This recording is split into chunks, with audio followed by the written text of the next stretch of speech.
Tarlalı tuğlulu açınlı kuşlu hovatı belentli altınlı başlı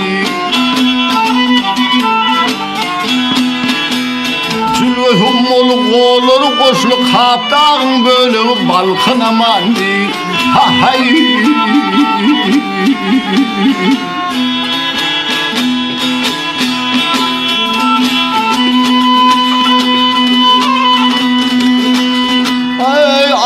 Elimi da müfür kövlenip değer bağıran ansı çaylar toğlanıp Cülvesine ayrı kulun avlanıp keçi balkın boyu dağlar amani amani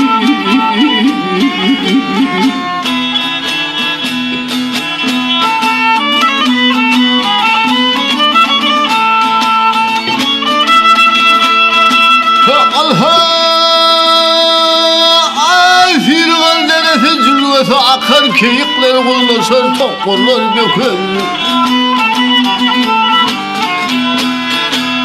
Çığırışır ütülü kanıtın kakar pirhadın bölü korgun amani Ha hay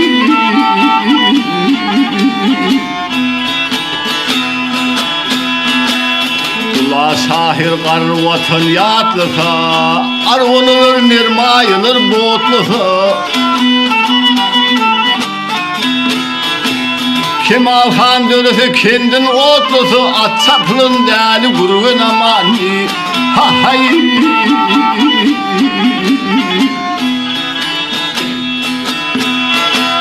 Kemal Han dönüsü kendin otlusu at saplın değerli meydan amani